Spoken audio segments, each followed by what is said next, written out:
গুরু খুঁজতে হয় না, মেয়ে খুঁজতে হয় না, অর্থ চাইতে হয় না, এগুলো সব আপনাতে আসে। অর্থ চাইলেও পাবে না, পরিশ্রম করলেও পাবে না, আবার একদিন পরিশ্রম করবে না, অর্থ আসবে। এ জন্মে যা পাচ্ছ ওটা আগে করে রেখেছ, এমনিতে বলে এটা কি ঠিক, ঠিক কিনা ভেবে দেখো। কি আস্তে আস্তে আপনি আশা করেছেন আগামীকাল আপনার একটা টাকা পাওয়ার কথা আছে, আপনারা কি কেউ গ্যারেন্টি দিয়ে বলতে পারবেন পান? না, কোনো না কিছু ঘটে যায়, আপনি সেটা পান না। আবার যেটা পাওয়ার কথা ছিল না সেদিন টাকা এসে গেল। কি করে এলো? কেউ দুঃখ চায় না, কষ্ট চায় না, এসে যায়। তাকে তো চান না, আসে কেন? মৃত্যু কেউ চায় না, তবু সে আসে। এটা কি আপনার ইচ্ছাতে হচ্ছে না, যার ইচ্ছায় হচ্ছে এটা তার ইচ্ছায় চলছে, আর মাঝখানে আপনি বলছেন আমি করছি, আমি করব। এই যে যেমন দেখুন একটা ভালো জিনিস আছে, চুল সাদা হয়ে যাক কেউ চায়? কেউ চায়? যত বয়স হয়ে যাচ্ছে চুল তত কালো হয়ে যাচ্ছে। না না, গোপ দাড়ি পেকে যাচ্ছে কিন্তু মাথার চুল, আমি তো খালি ভাবি কি খায় এরা। হ্যাঁ, আমি দাদা কি করে আপনি দাঁত পড়ে যাচ্ছে, চুল পাকছে না, আমার ব্যাপারটা বলবেন? বলে গোদরেজ কোম্পানি। হ্যাঁ, আরে বাবা গোদরেজ যত মাখো আবার গোড়া দিয়ে সাদা, তুমি কিন্তু চাও না, তবু হচ্ছে কেন? এটা মেনে নাও, বুঝে নাও, ব্যাপারটা তোমার হাতে নয়। প্রকৃতির নিয়মে ঈশ্বরের ইচ্ছায় চলছে আর চলবে। মেয়ে খুঁজতে হবে না, এসে যাবে। গুরু খুঁজতে হবে না, শুধু সৎ ইচ্ছা রাখো, ভগবান কৃষ্ণ গুরু হয়ে তোমার কাছে এসে যাবে।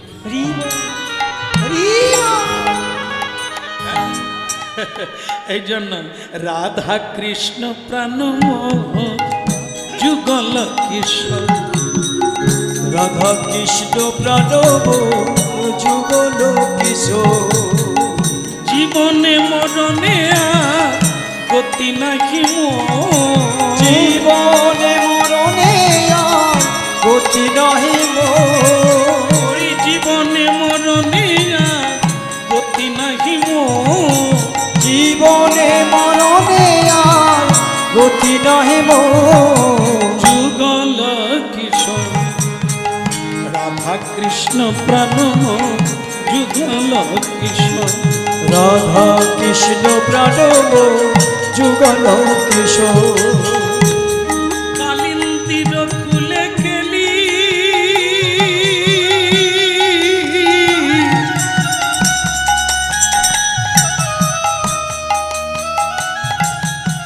কালিন্দির কুলে কেলি কদম্বের বন, ওই কালিন্দির কুলে খেলি কদম্বের বন, হায় হায় কদম্বের বন, ওই কালিন্দির কুলে কেলি কদম্বের বন, রতন সিংহাসনে বসাবো দুইজন, ওই রতন সিংহাসনে বসাব দুইজন, হৃদয় আসনে বসাবো দুইজন, হৃদয় আসনে বসাব দুইজন, রাধা কৃষ্ণ প্রাণ যুগল কিশোর, রাধা কৃষ্ণ প্রাণ যুগল কিশোর, অগ জীবনে মরণেরা গতি নাহি মোর, যুগল কিশোর, জীবনে মরণে আর গতি নাহি মোর, যুগল কিশোর, রাধা কৃষ্ণ প্রাণ যুগল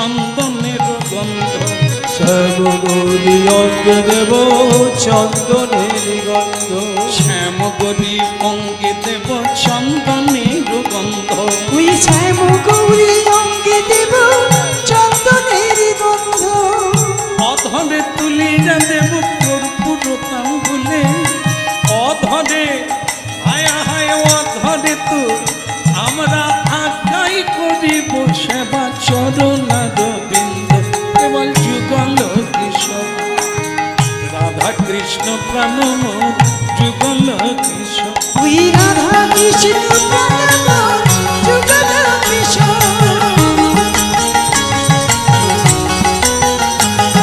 হরি বল, হরি হরি বল।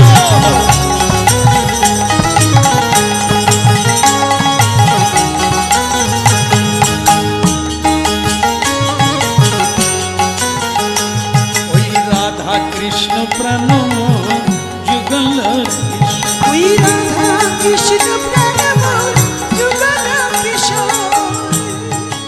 বলো রাধা মাধব কি বাড়ি এলো আর খালি ভয় হচ্ছে ঘটক আসবে না মেয়ের বাবা আসবে না মেয়ের মা আসবে।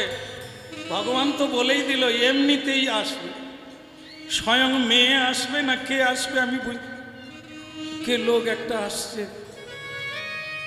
এ মেয়ের বাবা না ঘটক কে জানে। কেন যে নবদ্বীপ গিয়েছিলাম খালি দিন রাত্রি মনে হচ্ছে ওই বোধহয় এলো, ওই বোধহয় এলো। উলুধ্বনি শঙ্কধ্বনি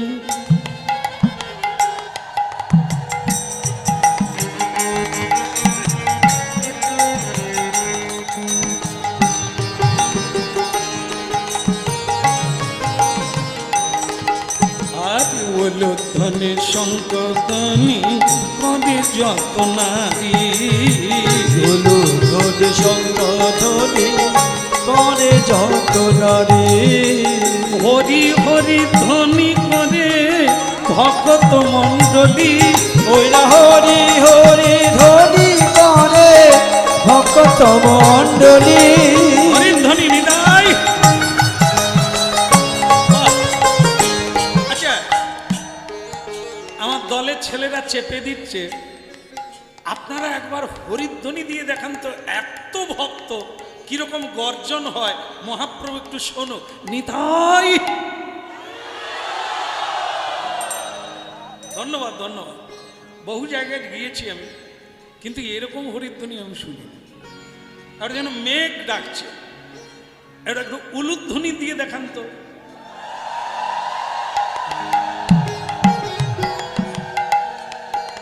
চাপিস নি বাবা, চাপিস, গাইতে দাও। ঠিক আছে মা, আমার মনে হয় আপনারা একটু রেগে রেগে দিচ্ছেন, মানে একটু উঁচু করার জন্য। তবুও ভালো, আপনারা যেভাবে করেছেন পরিবেশকে আরো এগিয়ে দিয়েছে।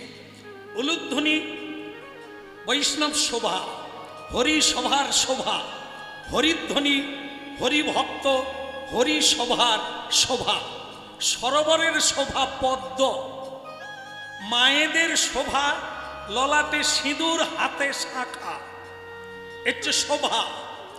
আর চাঁদের শোভা তারা, হরি বাসরের শোভা হরি ভক্তগণ আর উলুধ্বনি।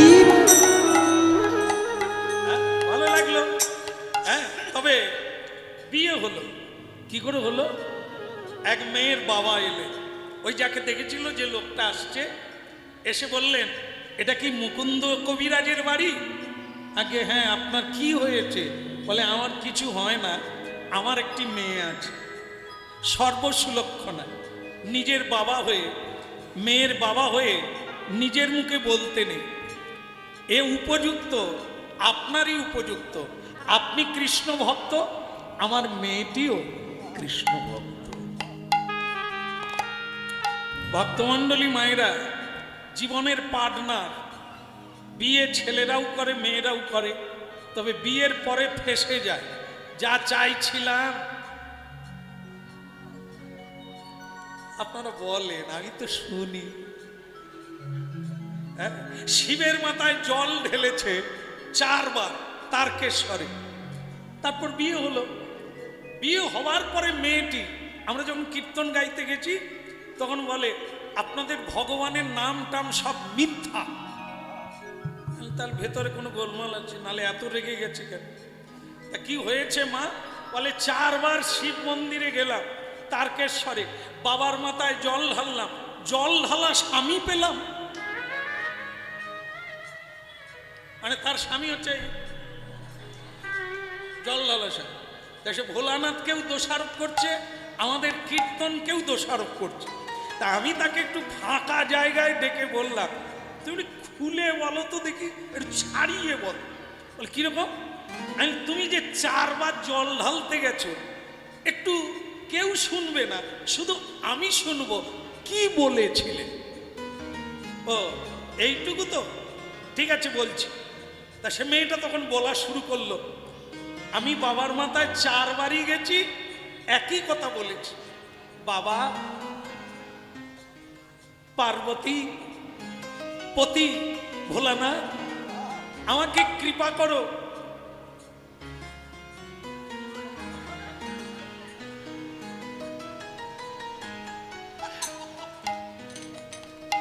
বলি আপনারা আছেন, লজ্জা হচ্ছে, তবু তো বলতে হবে। বলছি আমি বাবাকে গিয়ে বললাম, বাবা পাড়ার ভম্বুলের সঙ্গে আমার এন্ডি বেন্ডি, আপনি শুধু কানেকশন করে দেন। আমি তাহলে তুমি 4 বার গিয়ে এটাই বলেছ? বলে আমি এটাই বলেছি।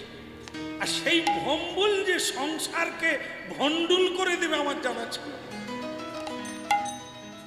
মানে দেখতে শুনতে মোটামুটি ঠিক আছে, কিন্তু পরে যে সে এত বড় মাতাল হয়ে যাবে, দুশ্চরিত্র হবে, আমার জানা ছিল না।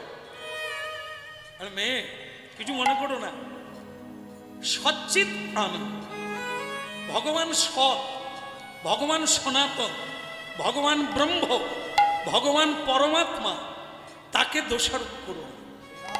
ভোলানাথ একই, বিষ্ণু আর ভোলানাথ একই। আর এই জগতে যা কীর্তন চলছে, এই কেবল সত্যি বা সত্য, বাকি সব মিথ্যা।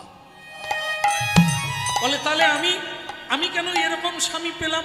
বাবার মাথায় তো জল ঢাললাম, হ্যাঁ জল ঢেলেছ, পুজো করেছ, কিন্তু ভুলটা কোথায় বলো তো?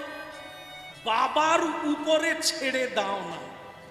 তুমি বলেছ ভম্বুলের সঙ্গে আমার ইন্ডি বিন্ডি, তার মানে তুমি কালেকশন করেছ, তুমি জোগাড় করেছ। বাবার দোষ হলো কোথা থেকে? তুমি যদি জল ঢালার পরে বলতে যে বাবা আমার যা ভালো হবে এমন একটি ছেলে দাও, এমন একটি, বাবার ঝোলায় কত দেব দেবী আছে, আমরা চাইলে তো দেবে, আমরা তো ইন্ডি বিন্ডির কথা বলি।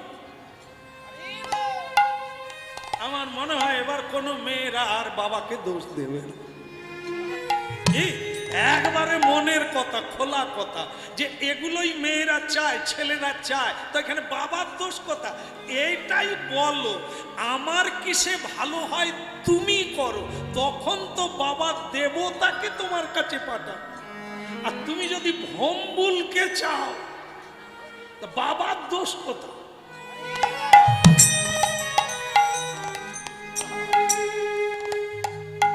আবার জল ঢালো, আবার বলো, লাইন দিয়ে থাকো, পরের বারে যদি বদল।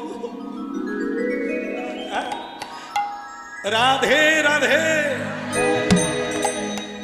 মেয়ের বাবা এসে বলল, আমার মেয়ে কৃষ্ণ ভক্তিমতী, তোমার ঘরেই তাকে মানাবে, সে প্রসাদ তৈরি করবে, তুমি নিবেদন করবে, তুমি পুজো করবে, ও ঝাঁঝ বাজাবে, তুমি আরতি করবে, ও কীর্তন গাইবে, সংসার আনন্দময়। গাথিয়া মালতীর মালা দেব তোহার গলে, গাথিয়া মালতীর মালা দেব তোহার গলে, অধরে তুলিয়া দেব কর্পূর তাম্বুলে, অধরে তুলিয়া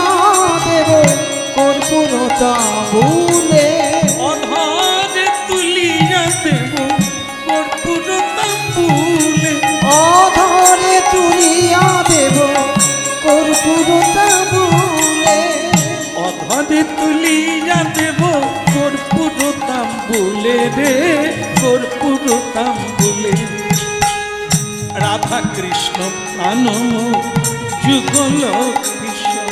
ওই রাধা কৃষ্ণ প্রাণময় যুগল কিশোর। যুগল কিশোর রাধা কৃষ্ণ প্রাণম যুগল কৃষ্ণ। ওই রাধা কৃষ্ণ প্রাণ যুগল কিশোর। বলে গৌরাঙ্গ মহাপ্রভু কি। সংসার যখন হয়েই গেল, মেয়েটি ভালো, দেখতে যেমন তেমন, তার যে গুণগরিমা, ওই জন্য বলে সংসার সুখের হয় পুরুষের গুণে। ভুল ভুল হয়ে গেছে, তাহলে কি হবে? রমণীর গুণে। হ্যাঁ, না হলে হয়?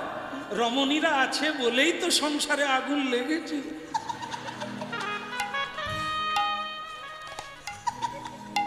মানে রমণীর গুণে যদি সংসার সুখের হয়, তাহলে এত ডিভোর্স পেপার কোথা ছিল?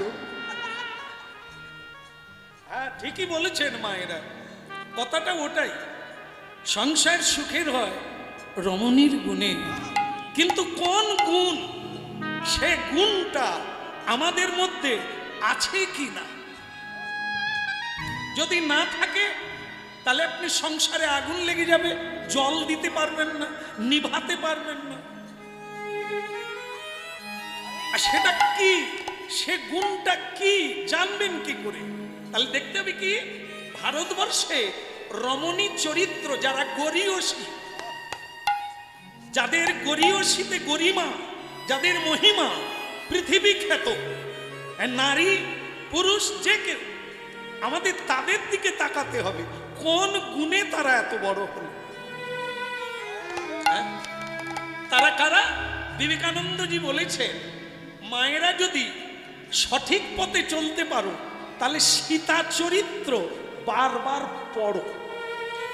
সীতা, সীতা মানে সোজা, সীতা মানে দাগ, সীতা মানে হাল নাগল চালাবার যে দাগ, তাকে সীতা বলে। আর সীতা দেবী নাগলের ফালে উঠেছিল, এই জন্য তার নাম সীতা। জনক নন্দিনী দুহিতা। সীতা চরিত্র পড়ো।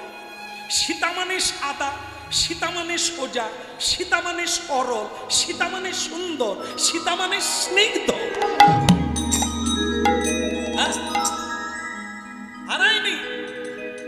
14 বৎসর তিনি রাবণের কক্ষে থাকলে, অশোক কাননে, তার চরিত্র হারায়নি।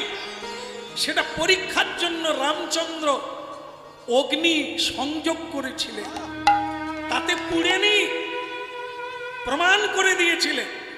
তাই এটা নয় যে সবাইকে আগুনে পড়তে হবে, তত্ত্বটা এটা না, প্রমাণ করে দিতে হবে আমি চরিত্র হারাই না। মানুষের চরিত্র বল হচ্ছে সবচাইতে বড় বল।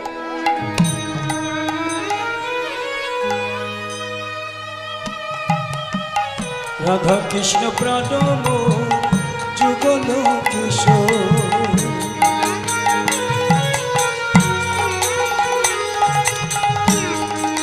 জীবনে মরণে আর গতি নাই, ওই জীবনে মরণে আর গতি নহিব।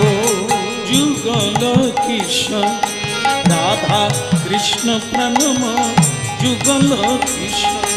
রাধা কৃষ্ণ প্রাণময় যুগল কিশোর। হরি বল।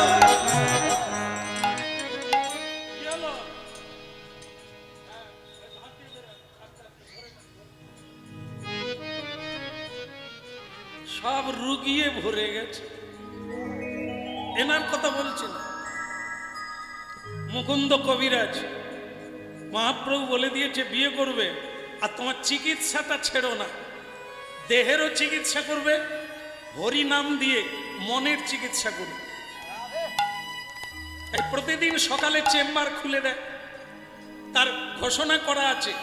আস্তে আস্তে শোনো, আপনাদের বলে রাখি, যারা গরিব আমি তাদেরই চিকিৎসা করব। আমি ধনীর চিকিৎসা করি না, রাজা হুজুরের চিকিৎসা করি না, এটা আমার জীবনের প্রতিজ্ঞা।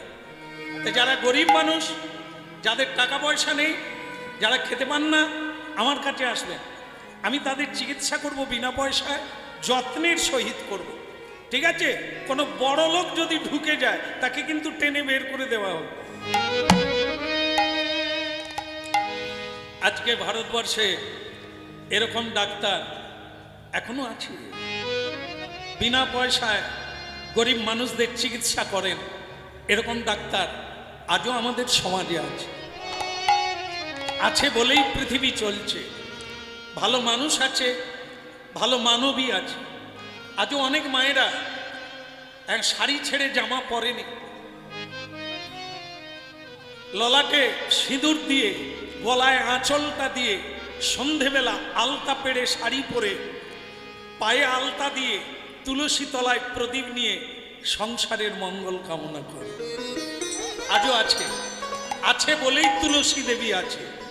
ফুল ফুটছে, এগুলো কোনো শয়তানের জন্য নয়, বদমাস মানুষের জন্য নয়, ভালো মানুষ আছে বলে সূর্য উঠছে, জোয়ার ভাটা হচ্ছে, এটা আপনারা জেনে রাখবেন। এই জন্য কম আছে কিন্তু সাধু আজও আছে বলে সত্যটা বেঁচে আছে। তা কি হলো? আমার এটাই নিয়ম, চিকিৎসা শাস্ত্রের এটাই নিয়ম। আমি দরিদ্রদের সেবা করব, ধনীর নয়, রাজার নয়, হুজুরের নয়। বলো নাই আমার, কিছু মনে করবেন না, আমার নিয়ম হচ্ছে ভোর 4টায় উঠব, 8টার সময় বেরোবো মন্দির থেকে। যদি আপনাদের ভালো লাগে থাকবেন, আর না হলে আপনারা বাড়ি চলে যাবেন। রোগ সারাবার জন্য মানুষ রাত থেকে উঠে আসে মুকুন্দ কবিরাজের বাড়িতে, বিরক্তি প্রকাশ করে। এ বাবাজিটা করে কি? মানুষ মরে যাচ্ছে আর মন্দিরে কীর্তন গাইছে। তাই মুকুন্দ কবিরাজ বলে দিলেন, ডাক্তারের অভাব নাই, চাইলে আপনারা অন্য জায়গায় যাবেন, আমি কিন্তু 8টার আগে বেরোবো না। আমার ধর্ম আমাকে করতে দিতে হবে, ভালো লাগে থাকবে, আর না হলে চলে যাবে। বলো না আমারে ভুলিতে তাহারে, সুধা মাখা যে কৃষ্ণ। ভুলু নাই আমারে ভুলিতে তাহারে, সুধা মাখায়ে কৃষ্ণ নাম, মধু মাখায়ে হরি নাম।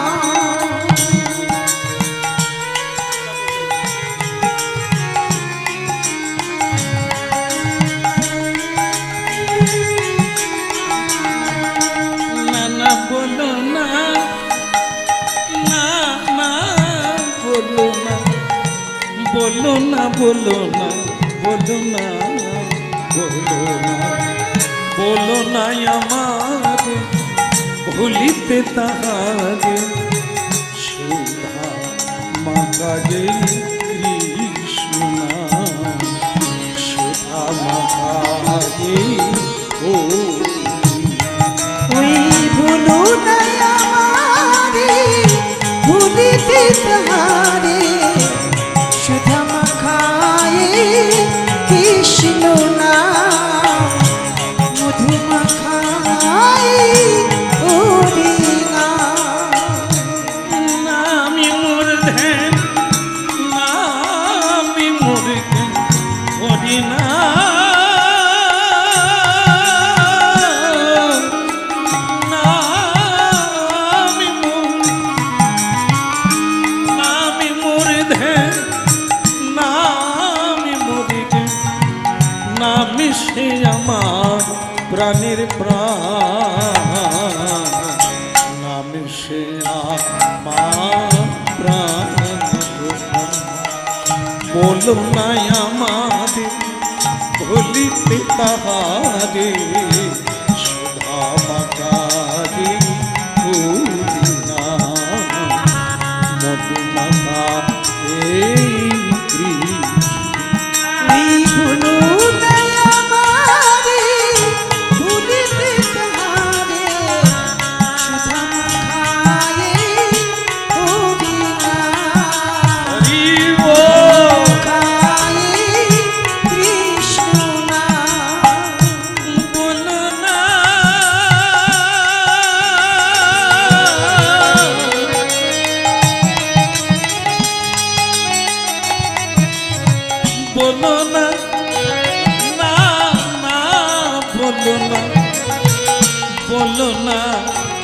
বলো না বলো না বলো না বলো না আমারে ভুলিতে তাহারে আমাকারে কৃষ্ণ তোমাকারে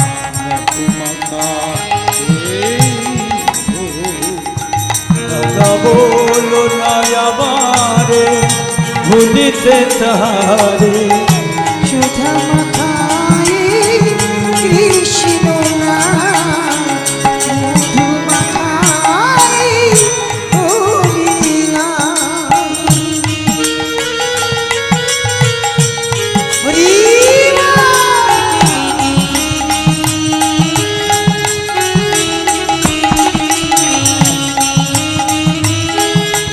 জয় গৌর হরি বল।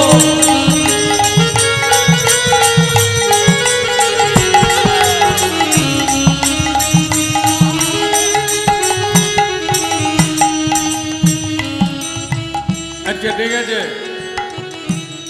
বলে গৌরাঙ্গ মহাপ্রভু কি এখানে নিয়ম হলো চিকিৎসা করতে এলে হরিবল বলতে হবে, যদি না বলেন আমি তার চিকিৎসা করব না। বলুন হরিবল। আপনাদের ভেতরে কেউ কেউ ফাঁকি দেয়নি তো? ঠিক আছে, আপনাদের মধ্যে সবচাইতে যে গরিব, সবচাইতে যে বেশি গরিব উঠে আসবে, আগে আপনারই চিকিৎসা হবে, যে সবচাইতে গরিব লোক। হ্যাঁ যাই বাবা।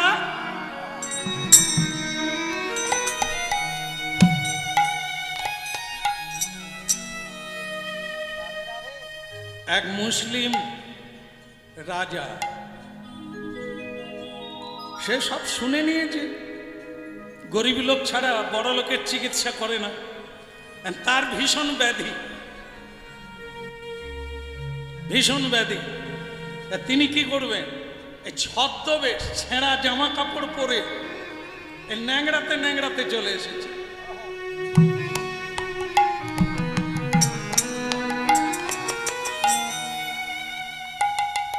এ হচ্ছে হুসেন শাহ, রাজা হুসেন শাহ। ভীষণ ব্যাধিতে ভুগছে, কোনো ডাক্তার পাচ্ছে না। তাকে সবাই বলছেন ওই বাঙালি, ওই হিন্দু, ওই সনাতন ধর্মের মানুষ মুকুন্দ কবিরাজ। যেন কবিরাজ তো নয়, যেন জাদু ম্যাজিক জানে। ও গায়ে হাত দিলেই রোগ ভালো হয়ে যায়। হ্যাঁ, যেরকম আমাদের পশ্চিমবঙ্গের একজন মুখ্যমন্ত্রী ছিলেন, আবার ডাক্তার ছিলেন। কে? হ্যাঁ, সবাই এর নাম বাচ্চারাও জানে, পরেও জানবে। হ্যাঁ, কি নাম তুমি জানো? এ তার কাছে রোগ দেখিয়েছে। বেটা জন্ম হয়েছে কিনা ঠিক নেই। হ্যাঁ, ডাক্তার বিধানচন্দ্র রায়। ওই এখনকার মতো এক শিরাও নাই, টাচ করবেও না, কিচ্ছু না। চোখ দেখি, পায়ের নখ দেখবে, হাতের নখ দেখেই বলে দেবে 3 দিন বাঁচবি, খেয়ে নে। এতেই হয়ে যেত। আর এখন তো এক শিরা করার পরেও রোগ ধরতে পারে। তো যাই হোক, সেসব কথায় আসবো না। আমরা দেখব এই পুরাণে ইতিহাসে হুসেন শাহ। আমি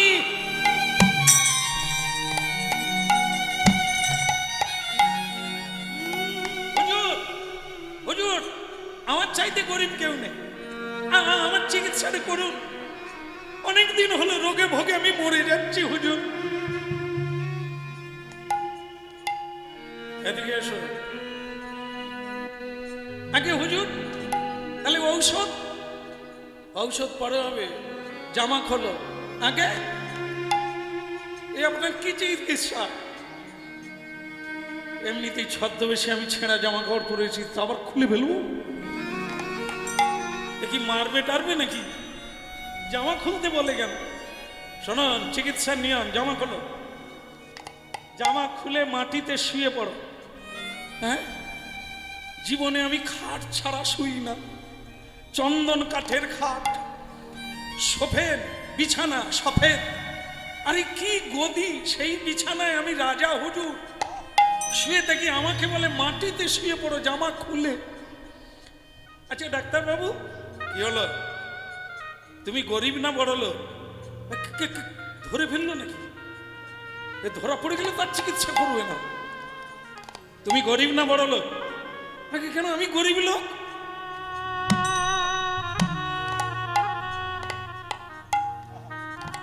সন্দেহ হচ্ছে কেন ডাক্তারবাবু? সন্দেহ কেন? জামা খুলতে কষ্ট হচ্ছে, মাটিতে শুতে কষ্ট হচ্ছে, তার মানে তোমার অভ্যাস নাই। ধরে ফেলেছে। এমনি ডাক্তার রে, বলতে হবে, বলো কি হয়েছে। সে কিসের ডাক্তার? তুমি দেখতে পাচ্ছ না সিমটম? দেখে বোঝা যাচ্ছে না কি হয়েছে? আর সেটা ধরে ফেলেছে, সন্দেহ হচ্ছে, মনে হচ্ছে তুমি বড় লোক, এই জন্য তোমার জামা খুলতে অসুবিধে হচ্ছে আর মাটিতে শুতে অসুবিধে হচ্ছে। নিশ্চয়ই তুমি বড় লোক। আগে না হুজুর, এই তো আমি জামা খুলে ফেলেছি, শুয়ে পড়লাম। শুয়ে পড়ো, গড়াগড়ি দাও, এই মাটিতে গড়াগড়ি দাও। কেন? এখানে গড়াগড়ি কি চিকিৎসা? হ্যাঁ, তুমি জানো না এই জায়গাটায় অনেক সাধুগুরু বৈষ্ণব কীর্তন গেয়েছে, তাদের পদধূলি আছে। আমার চিকিৎসা এটা। ব্রজের ধুলি, সাধুদের চরণ ধুলি, একে বলা হয় চরণামৃতম। অমৃতম।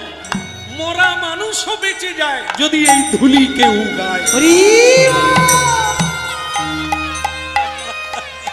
ব্রজের ধুলা গায়ে মাখো রে, এই তো ব্রজের ধুলা। একবার ব্রজের ধুলা গায়ে মাখো ভাই, এই তো ব্রজের ধুলা। ব্রজের ধুলা গায়ে মাখো রে, মুখে বলো হরি হরি। ব্রজের ধুলা গায়ে মাখো, মুখে বলো হরি হরি। ব্রজের ধুলা গায়ে মাখো রে, মুখে বলো হরি হরি। ব্রজের ধুলা গায়ে মাখো রে, মুখে বলো হরি হরি। মুখে বলো হরি হরি, ধুলায় দাও না গোড়া হরি। ও মুখে বলো হরি হরি। মুখে বলো হরি হরি, ধুলায় দাও না। মুখে বলো হরি হরি, ধুলায় দাও না গড়া গড়ি। ব্রজের ধুলা গায়ে মাখো রে, মুখে বলো হরি হরি। ব্রজের ধুলা গায়ে মাখো না, মুখে বলো হরি হরি। ব্রজের ধুলা গায়ে মাখো রে, মুখে বলো হরি হরি। ব্রজের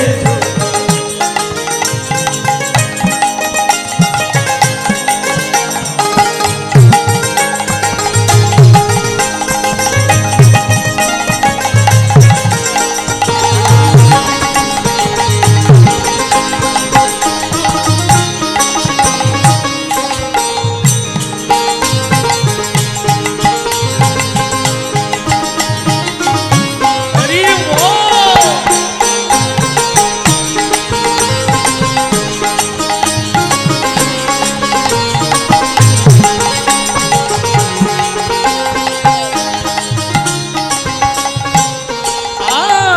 ব্রজের ধুলা গায়ে মাখো রে, মুখে বলো হরি হরি। ব্রজের ধুলা গায়ে মাখো রে, মুখে বলো হরি হরি।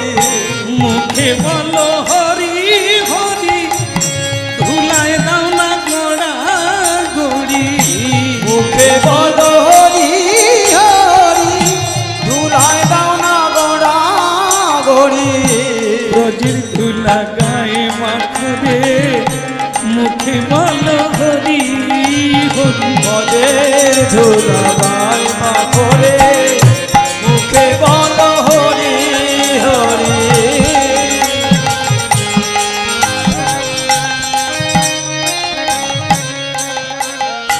বলো গৌরাঙ্গ মহাপ্রভু কি রোগ ভালো হলো কি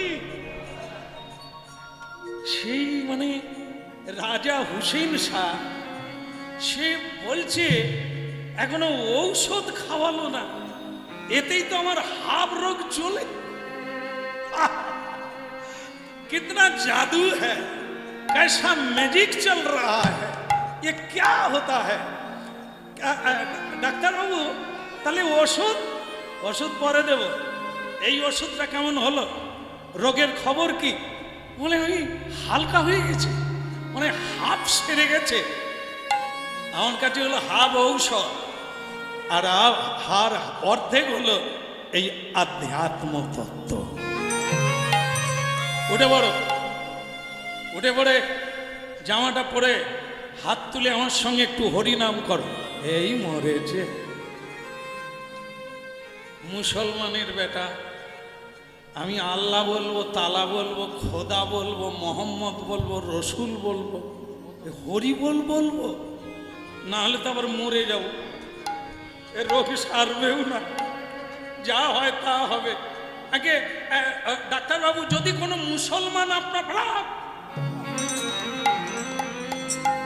যে মানি হোক, তুমি জানো একজনা রাস্তায় আসতে আসতে তার বন্ধুর বাড়িতে এসে বলছে, তোদের এখানে আমি এক আজব যন্ত্র দেখে এলাম, এখন নীল রঙের, গাছে বসে আছে নীল রঙের।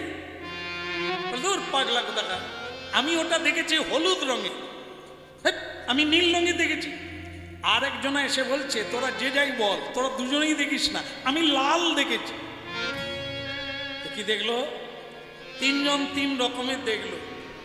এক মাস্টারমশাই এসে বললেন, তোমরা তিনজনেই ঠিক বলেছ, যে লাল দেখেছো, যে সবুজ দেখেছো, যে হলুদ দেখেছো, তোমরা তিনজনেই দেখেছো। আসলে ওই যন্ত্রটার নাম হচ্ছে গিরগিটি, ও রং বদলায়। তা তুমি যে লাল দেখেছো, যাকেই দেখেছো, যে সবুজ দেখেছে সেও তাকেই দেখেছে, একজন। হ্যাঁ, এ হচ্ছে রং বদলায়, তাই তুমি ঠিকই দেখেছো। তাহলে একজনই এত রং, এত নাম, ঠিক তেমনি ঈশ্বর এক, একম অদ্বিতীয়। সূর্য একটা, হিন্দুর জন্য, মুসলিমের জন্য, খ্রিস্টানের জন্য, জৈনের জন্য আলাদা নয়, এক, একই সূর্য, একম অদ্বিতীয়। সবাইকে আলো দান করছে, সবাইকে জ্ঞান দান করছে, সবাইকে আহার দান করছে। আমরা কেবল তাকে বিভিন্ন নামে, বিভিন্ন ভাবে আমরা তাকে চিনি, জানি, তাকে ডাকি, তাকে পাওয়ার জন্য চেষ্টা করি। এই যে গরিবের ছেলে,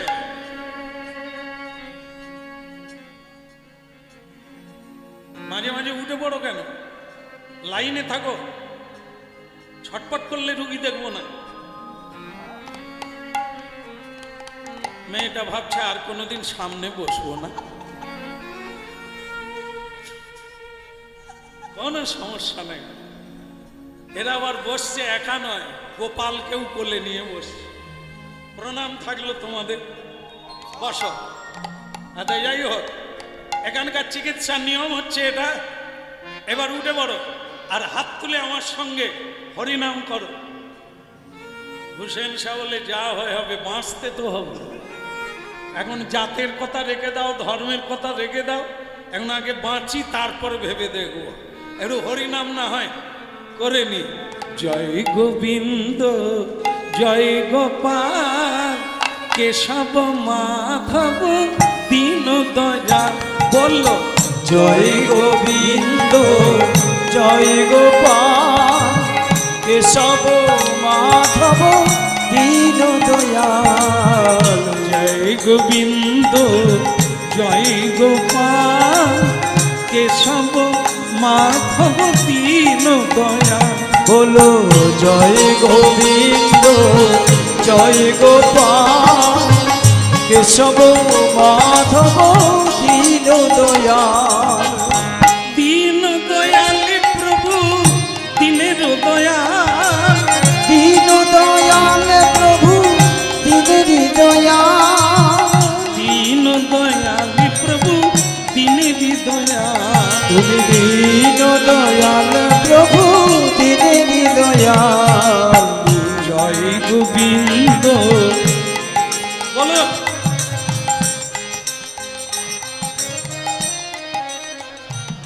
হচ্ছে না, তালি বাজান। হ্যাঁ, এই জন্য খই ভুতা হচ্ছে। এটা হবে না, একসঙ্গে একসঙ্গে করুন, বন্ধ করুন, নেন বাজানো চালু করুন একসঙ্গে। একসঙ্গে হচ্ছে না তো, এদিকে একসঙ্গে হচ্ছে, এদিকেটা হচ্ছে না। তার মানে কি বলেন তো, বাড়িতেও কাউকে মানি না, এখানেও কাউকে মানি না। যে যার মতে সে তার।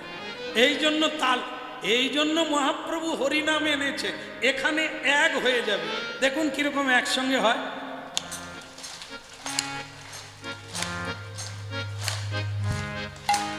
হচ্ছে, একজনকে মেনে নিয়েছে। এই জন্য ক্রিকেট খেললেও সেখানে ক্যাপ্টেন আছে, তার কথা মানতে হবে, না হলে খেলা হবে না। এ সংসার জীবনে সবাইকে একমতে এক পথে একসাথে চলতে হবে। এরই নাম হরিনাম। জয় গোবিন্দ জয় গোপাল কেশব মাধব দীন দয়াল। বলো জয় গোবিন্দ জয় গোপাল কেশব মাধব দীন দয়াল। দীন দয়াল প্রভু দিনেরই দয়াল। দীন দয়াল প্রভু দিনেরই দয়াল। রাধে। দীন দয়াল প্রভু দিনেরই দয়াল দীন দয়াল প্রভু দিনেরই দয়াল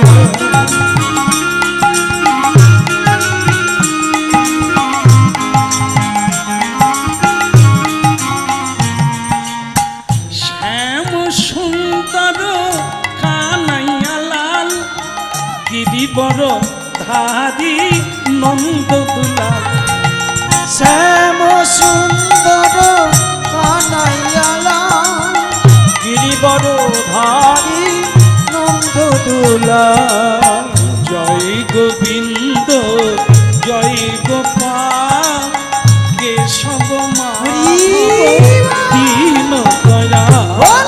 জয় গোবিন্দ জয় গোপাল কেশব মাধব দীন দয়াল।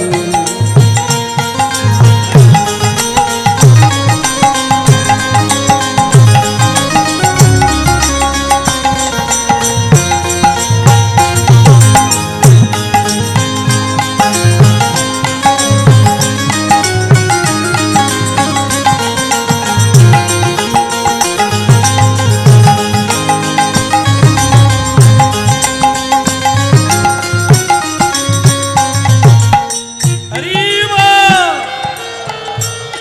ভালো লাগছে, ভালো লাগছে। আপনাদেরকে বলা হচ্ছে না, রুগীকে বলা হচ্ছে। এখন কেমন বোধ করছে? হুসেন শাহ বলে, জীবনে এরকম ডাক্তার পাইনি আমি হুসেন। এরে সর্বনাশের রোগ, এত বলে ফেলেছি। আমি হুসেন শাহ। মহারাজ আপনি?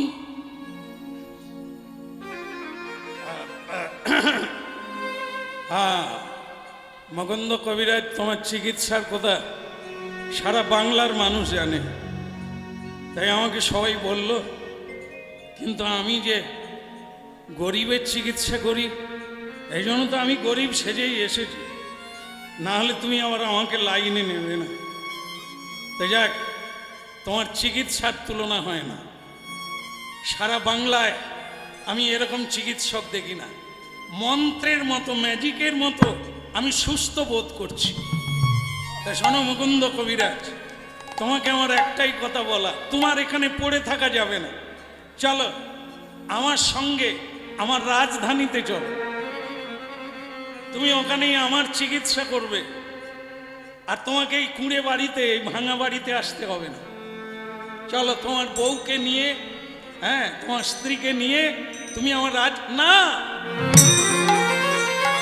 না না মহারাজ, আমার পয়সার লোভ নেই, ভালো ঘরের লোভ নেই। ভোলানাথ ঘর বানায় না, শ্মশানে কাটিয়ে দিলেন। ভোলানাথ কাপড় জামা বদল করে না, একটা বাঘাম্বর পরে কাটিয়ে দিলেন জীবনভর। আমি ওই ধর্ম নিতে চাই, ভালো না খাইবা, ভালো না পড়িবা, গ্রাম্য কথা কবু না কহিবা, আমি ওটাই চাই। এতে কোনো সুখ নেই। আমার ঘরে গোপীনাথ, প্রভু গোপীনাথ, আমি তার সেবা করি। যে আনন্দ পাই সে আনন্দ সুখ সিন্ধু, এ সংসারে তার নাই এক বিন্দু। প্রতিদিন 4-5 ঘন্টা রাত থেকে উঠে আমি মন্দিরে গোপীনাথের সঙ্গে কাটাই। তারপর তার আদেশ নিয়ে আমি চিকিৎসা করি। আমাকে ছেড়ে দেন মহারাজ, আমি কোনো রাজপ্রাসাদে থাকতে চাই না, আমি পারবো না। শোনা, ওসব কাঁদলে ছাড় হবে না। আমি হুসেন শাহ, আমি চাইবো, আর আমার কথা মানতে হবে, নাহলে আমি জোর করে নিয়ে যাব। চলো তোমার গোপীনাথকে সঙ্গে নিয়ে তুমি আমার রাজপ্রাসাদে থাকবে। এ কথা অন্যথা হবে না, তোমাকে যেতেই হবে। কারণ আমার রাজ্যে, আমার প্রাসাদে এমন একজন চিকিৎসক থাকবে, যা মন্ত্রের মতো মানুষের রোগ জ্বালা ব্যাধি সব ছুটে পালিয়ে যাবে। হ্যাঁ? ঠিক আছে, চলো, আর দেরি করবে না, বেরিয়ে পড়ো। করার কিচ্ছু নেই, মরে যাও তো ভালো। বেঁচে থাকলে রাজ আদেশ মানবে না, সে মানুষ পৃথিবীতে থাকবে না। রাজ রোষ, রাজদণ্ড, রাজ আদেশ, রাজ আজ্ঞা আমাদেরকে মানতে বাধ্য করে। তাই গোপীনাথকে সঙ্গে নিয়ে পৌঁছে গেল হুসেন শাহের রাজ দরবারে। সুন্দর লালা নন্দ দুলালা নাচত শ্রী বৃন্দাবন। সুন্দর লালা নন্দ দুলালা নাচত শ্রী বৃন্দাবনে মে। সুন্দর লালা নন্দ দুলালা নাচত শ্রী বৃন্দাবন। সুন্দর লালা নন্দ দুলালা নাচত শ্রী বৃন্দাবনে। ভালে চন্দন তিলক মনোহর, ভালে চন্দন তিলক মনোহর।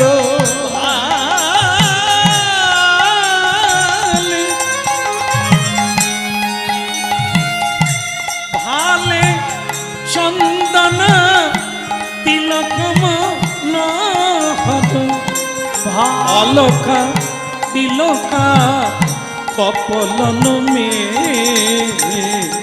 কপলন মে। সুন্দর লালা নন্দ দুলালা নাচত শ্রী বৃন্দাবন। সুন্দর লালা নন্দ দুলালা নাচত শ্রী বৃন্দাবনে মে নাচত শ্রী বৃন্দাবনে মে সুন্দর লালা নন্দ দুলালা নাচত সে বৃন্দাবনম। সুন্দর লালা নন্দ দুলালা নাচত জীবী দাবনে একদিন দেখতে পেল ভক্তমন্ডলী মায়েরা প্রতিদিন গোপীনাথকে জানায়, গোপীনাথ আমার বাড়ি যাওয়ার ব্যবস্থা করে দাও, রাজবাড়িতে এর ঐশ্বর্য আমার প্রাণ মানে না। একদিন ভগবান ব্যবস্থা করে দিলেন। কি হলো দেখে, আস্তে রাজা সিংহাসনে বসে আছে, আর একটি মেয়ে এটি ময়ূরের পাখা এনে, ময়ূরের পাখা জানেন তো, ময়ূর জানেন তো, ওই যে হাঁসের পালকগুলো দিয়ে, হাঁসের পালক দিয়ে পাখা তৈরি। আমি বলছি আর মাও ঘাড় নেড়ে হ্যাঁ হ্যাঁ পাখা তৈরি। ময়ূরের পাখা, ময়ূরের পেখম দিয়ে ভগবানের সেবার জন্য পাখা তৈরি। তা সেই অসংখ্য ময়ূরের পালক আছে দিয়ে মেয়েটি এরকম রাজাকে হাওয়া করছে, আর এদিকে গোপীনাথের গান গাইতে গাইতে মুকুন্দ ওই পাখাটা দেখতে পেয়েছে, আর যে পাখাটা দেখতে পেয়েছে তার গোপীনাথের কথা, মদন মোহনের কথা মনে হয়ে গেছে। আর হওয়া মাত্র মুকুন্দ কবিরাজ মাটিতে পড়ে গেল, মূর্ছিত হয়ে পড়ে গেল। কৃষ্ণ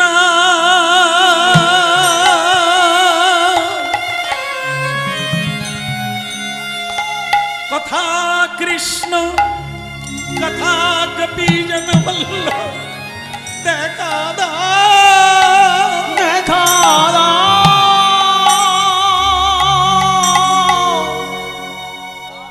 দেখা দাও দেখা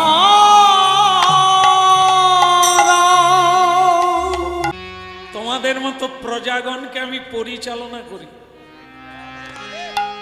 তুমি আমাকে মিথ্যে কথা বললে। তোমার মতো একজন বৈষ্ণব, তোমার মতো একজন সাধুর কাছে আমি এটা আশা করিনি। তুমি মিথ্যে বললে। অন্য যদি কেউ হতো আমি তার জিহ্বা কেটে ফেলতাম, শুধু তুমি আমার প্রাণ বাঁচিয়েছো তাই তোমাকে আমি ছেড়ে দিলাম। আগে হুজুর, হুজুর বলো না, তুমি তুমি তুমি তোমাদের ধর্মের প্রেমে আপ্লুত হয়ে তুমি নিমগ্ন হয়ে গিয়েছো, ভাবে হারিয়ে গেছো। আমি নিজে নামাজ করি, তোমার আল্লাহ আমার আল্লাহ তোমার কৃষ্ণ আলাদা নয়। মুকুন্দ আমি বুঝি তুমি কেন মাটিতে পড়ে গেছো, আমি জানি। তুমি এই ময়ূরের পালক দেখে তোমার কৃষ্ণকে স্মরণ হয়েছে। আগে হুজুর, আগে হুজুর আমি ঠিক বলেছে, আমি পারি না, আর পারি না, আমি রাজপ্রাসাদে থাকতে পারছি না। এখানে আমার জ্বালা হচ্ছে, এখানে আমার কষ্ট হচ্ছে। আপনি দয়া করে আমাকে মুক্ত করে দেন হুজুর। আমি দেশের বাড়িতে যেতে চাই, আমি কুড়ে বাড়িতে থাকতে চাই, আমি সেখানে হা নিতাই হা গৌর বলে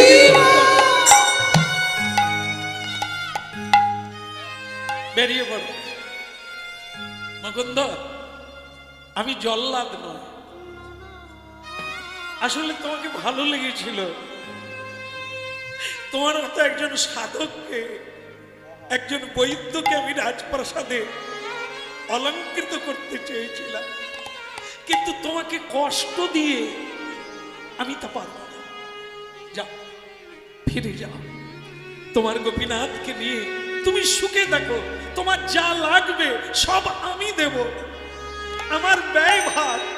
তুমি শুধু প্রাণ ভরে নিতাই বলো, গৌর বলো, ঈশ্বরের ভজন করো, আর আমি হরি বল, হরি বল। দেখো, আপনি চাইলে ঈশ্বর চাইবে না তা কখনো নয়। পরিত্রাণায় সাধুনা বিনাশায় চ দুষ্কৃতা। সাধুদের কষ্ট থেকে মুক্ত করার জন্যই তো তার আবির্ভাব। তাই তিনি রাস্তা করে দিলেন। মুকুন্দ কবিরাজ সবকিছু নিয়ে হরিনাম গাইতে গাইতে বাড়ি ফিরে।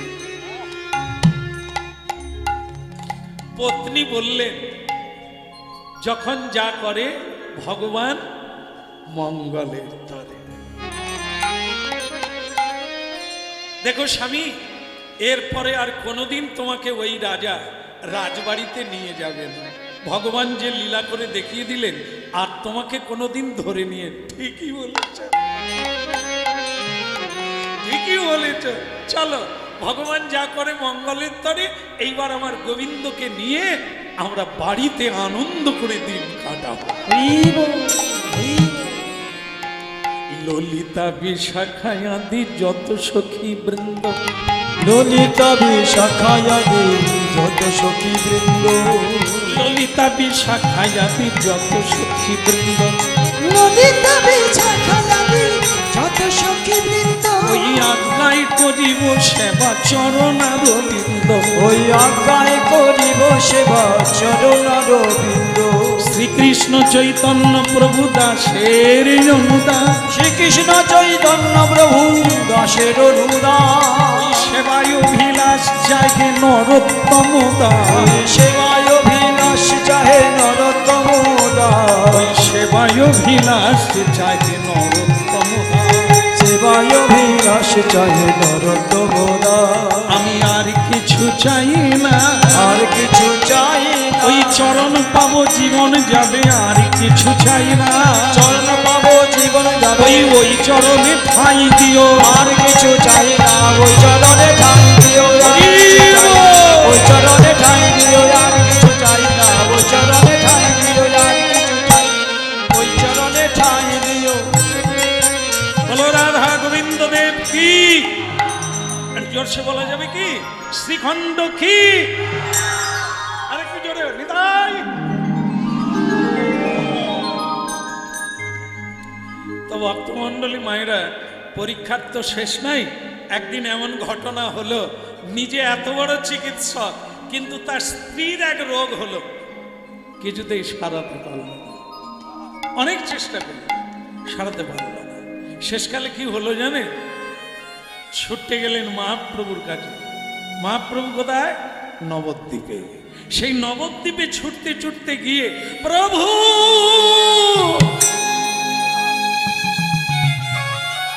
এ দয়াময় প্রভু, পড়িল চরণ তালে, পড়িল চরণ তালে।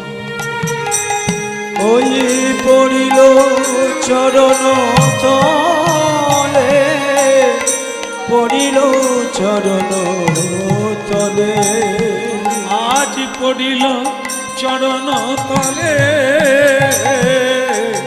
পড়িল চরণ তলে। আজ পড়িল চরণ তলে, পড়িল চরণ তলে। আমারে কৃপা কর বলে, পড়িল চরণ তলে। ওই আমারে কৃপা কর বলে, পড়িল চরণ তলে। শুধুই আমারে কৃপা কর বলে, পড়িল চরণ তলে। শুধু আমারে কৃপা কর বলে, পড়িল চরণ তলে। পড়িল চরণ তলে, পড়িল চরণ তলে।